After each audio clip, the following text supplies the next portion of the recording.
couple interesting things that you may not know. So first of all, client diversity, why do we need it?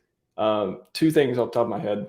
One is if there's a critical bug in anything, whether it's a security related bug where a bunch of validators get popped and get hacked and they somehow are disrupted from securing the network, stuff like that. That's one.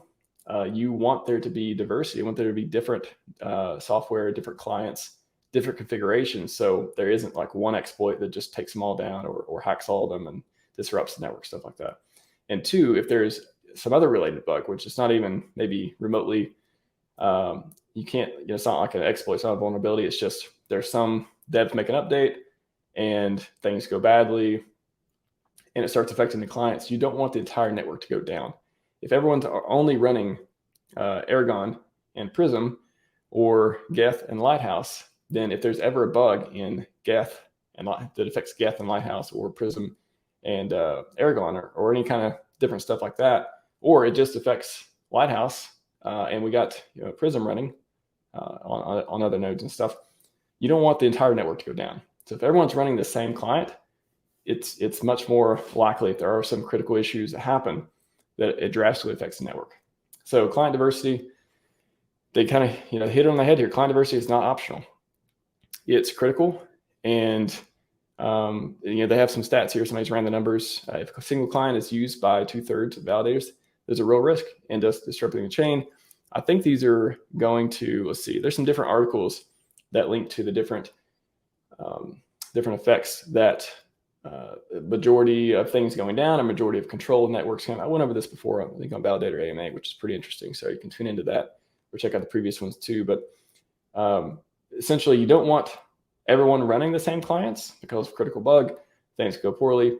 And you don't want there to be a majority share or all these specific numbers I've talked about before of people participate in the network, because then they could influence in different ways, double spend, all that stuff. Like if enough people have control of the network, they can cause things to happen. It's usually not forging transactions all the time, although if you get in certain super high numbers, that can happen. But 51% attack is kind of like there's some other, again, I don't have the stats in front of me, but you need more than that to control certain things and really execute a successful attack and all that.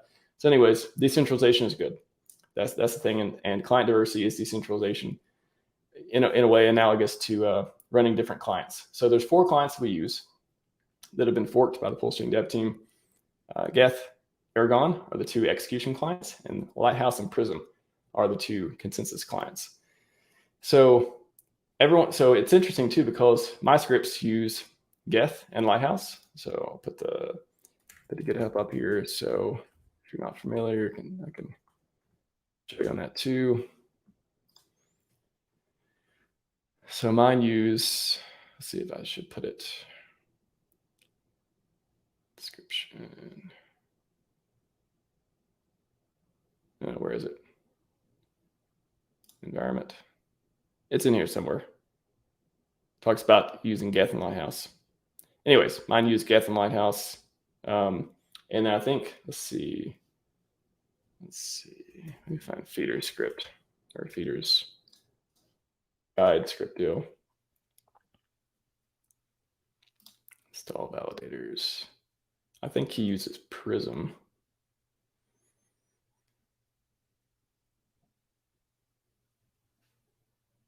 Looks like Geth and Prism, probably. Prism, yeah. So Geth and Prism looks like. And then if you use DipSlayer scripts, you can choose your client. You can choose whichever execution, whichever consensus, and different scripts and guides and stuff. Use different ones, which is great.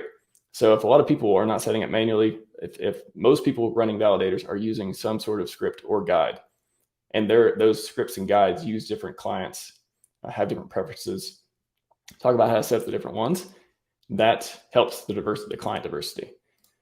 So I was trying to figure out, okay, let me show you the really good links in here too. I'll drop a couple in the chat. I was doing some research and came across some really cool stuff. So this is some stuff to understand the Dev2 P2P stack. And it basically talks about, if you're really interested in, so here's some client diversity stats. And where they come from. I'll go to that in a second. But you can see, the different diversity, certain amount running gas, certain amount running Prism, Lighthouse, Aragon, stuff like that. Looks like majority of the ETH, when this was written at least, is running Geth. Majority is running Prism here. And this really explains about blockchains, networks, and clients, and ARPANET and all this stuff, and the kind of the history of P2P and decentralization. It's a super good blog. Highly recommend if you're into the technical details. It talks about how this stuff works. So I was coming across this because I was trying to figure out how to get diversity stats. And let's see if I can find the website that actually pulls the stuff from. The clientdiversity.org dashboard. So this is one place. So clientdiversity.org. What is the one that's really good? Is it Ethernodes? Maybe Ethernodes is the place. Yeah. Yes. Because there's one. Okay, browse. Yeah, this is pretty cool. So this is stuff I would like to get access to. If there was a way, so I think, again, I've been reading how to do this. I can't quite figure out how to do it in code for PulseChain, but it looks like they have some sort of, they've been pulling data. They have some sort of database where they've been connecting the peer-to-peer stuff, figuring out all the nodes. And once they figure out all the nodes, they can pull info like the IP address. And then from the IP address, they can derive the country and ISP and stuff. And then probably they're also talking to the client side where they can figure out, is it Aragon, is it Geth, Nethermind, Besu, and the different clients. And I think that part's more simple, like fingerprinting clients once you know where it is. So basically you can connect to the port that's open and probably be able to fingerprint it somehow. I think that's the easy part that I could probably do. But I don't know how to get a list of all the stuff to do it with like they have. So it seems like it's one of those processes that takes a while, connecting all the stuff, and then how do you keep the list updated?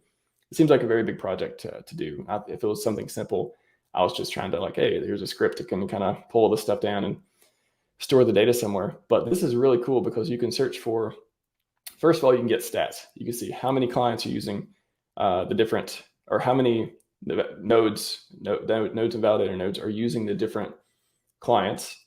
So you can get stats for that, which we see here. So the different stats and going on, which countries have the most. Yeah, beautiful website. Really like this. What OS they're using. 97%. Remember, everyone was like, how do I run this on Windows? Well, you can see how there's 150 Windows nodes out of the whole thing, and 22 brave people running on Mac. Very interesting. And the unknown are probably just some other form of Linux, some like thing they weren't able to fingerprint for Linux. So usually that's that, or maybe something interesting like a Raspberry Pi or some sort of specialized node they've set up. Let's see what's network types. Cool. Yeah, they can even do it by this hosting. Yeah, so 61% is some sort of data center. I guess hosting means data center, cloud, stuff like that. Residential. Yeah, because when they look at, let's see, yeah, if we go to browse, and yeah, so we can look at ISP.